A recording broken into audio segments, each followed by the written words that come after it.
welcome to the Explainer. So you've probably heard the hype. Humanoid robots are coming, and a lot of people are pointing to 2026 as the year things could get really interesting. We're talking about robots that don't just, build cars, but could actually fold your laundry. But how close are we really? What's it going to take for a robot to walk out of the factory and right into our living rooms? Let's do a quick reality check. All right, to really get a handle on this, let's meet a couple of the main players. First up, you've got Digit from Agility Robotics. Think of Digit as the blue-collar worker bot, built for the, let's call it, organized chaos of a warehouse. And then, on the other side of the coin, you have Neo from 1X. Neo's more of a butler, designed for the totally unpredictable world of your home, promising to take on all those chores we love to hate, right? And look, the industry is betting big on this. We're talking billions of dollars on the line with a vision that could completely change everything from how factories run to how we manage our own homes. But, and this is a huge but, there's a massive gap between that dream and today's reality. So what are these major hurdles? What do these bots actually have to overcome before they become a part of our daily lives? Okay, let's get right into it. The first, and maybe the most important challenge, is all about safety. I mean, think about it. Before a robot can even begin to help you, you have to be 100% sure it's not gonna, accidentally hurt you. Now, in a place like a warehouse, which is pretty controlled, robots like Digit are already on the job. In fact, it's already moved over 100,000 totes in some early commercial uses, which is pretty impressive. But for now, they're often literally kept in cages or behind physical barriers. Why? Well, they've got hard bodies, and just the physics of keeping a big machine balanced on two legs, it creates a real risk of collision for any human workers nearby. But here's where things get really interesting. Take all those safety challenges and now multiply them by 1,000 when you bring the robot into a home. A warehouse is predictable. A home is anything but. You've got kids running around, pets underfoot, not to mention fragile things, maybe priceless family heirlooms. A simple trip and fall for a robot could be a total disaster. And that's exactly why these homebots are going to need much softer designs and some seriously advanced collision avoidance tech. The industry is totally aware that safety is make or break, and they have a pretty clear roadmap to get there. Right now, we're at step 1, physical barriers. Basically, cages. The next step is developing sophisticated human detection technology, which will let us get a little closer. But the ultimate goal, the end game, is step 3, full seamless collaboration. Just robots and people working together, side by side, with no barriers at all. All right, but let's say we get the physical safety figured out. That's just one piece of the puzzle. The bigger challenge, honestly, might be getting us to truly trust these things. And that trust isn't just about will it bump into me. It's also about our privacy and, the price tag.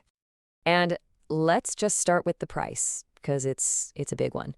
The Neo Home Robot, it's launching at $20,000. Now, they are talking about a future leasing option for around $500 a month, which, okay, makes it a bit more accessible, but still, we're firmly in luxury item territory here. That means, for a while, it's going to be the wealthy early adopters who are basically beta testing this tech in their homes. And here's the kicker. For that huge price tag, these early robots won't even be fully autonomous. Not at first. They're going to rely on a system called teleoperation. What does that mean? It means there's a real person, a remote expert somewhere, wearing a VR headset and literally piloting the robot around your house. They do this to handle tricky tasks and, crucially, to collect all the data the robot's AI needs to learn how to do things on its own later. Yeah, this whole setup creates a feeling that one writer just nailed perfectly. They called it a weird mix of surveillance state, heebie-jeebies, and the classic stranger danger. And that's it, right? You've got this machine with cameras and microphones roaming through your most private spaces, and it's being controlled by a total stranger you've never even met. So to try and deal with this, companies are of course proposing some privacy controls. They're saying you'll be able to set up no-go zones in your house, you'll have the option to opt out of sharing data, and you can schedule exactly when a remote pilot is allowed to take control. But, the million-dollar question is still out there. Are these controls going to be enough to actually earn the public's trust? Okay, so let's imagine for a second we solve the safety issues. We solve the trust and privacy issues. What happens then? Well, that brings us to the elephant in the room. The question that always comes up with automation. What is this going to do to our jobs? And as this chart shows, the debate really splits down the middle into two very different visions of the future. You've got the argument for them, the optimists, who see these robots as partners, taking on the boring, the dangerous, the repetitive jobs that, frankly, most of us don't want to do anyway. Then you have the argument against them, the pessimists, who see a future where human workers are displaced on a massive scale, leading to all kinds of anxiety and uncertainty. But you know, the reality is never that simple. It's not just a matter of swapping a person for a robot. If we look at other big tech revolutions, like the internet, we know this level of automation is going to require huge shifts in our society. We're talking about massive worker reskilling programs, maybe for jobs that don't even exist yet.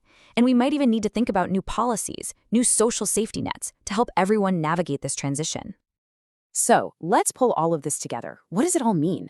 I think what it really shows us is that building a robot that can walk and pick things up is, believe it or not, just the first step. The real mountain to climb is getting us, as a society, to actually accept it. When you really boil it all down, the success of humanoid robots by 2026, or any year really, comes down to clearing three massive hurdles. First, safety. They have to prove, beyond a shadow of a doubt, that they can operate safely around us, especially in our homes. Second, trust. They have to overcome that crazy high cost and some very real privacy concerns before we'll let them in. And third, jobs. We as a society have to figure out how to handle the enormous social and economic impact they're going to have on the workforce. Look, the engineers are doing their part. The technology is moving forward at an incredible pace. The robots are getting ready to step into our world, so that leaves us with just one big question.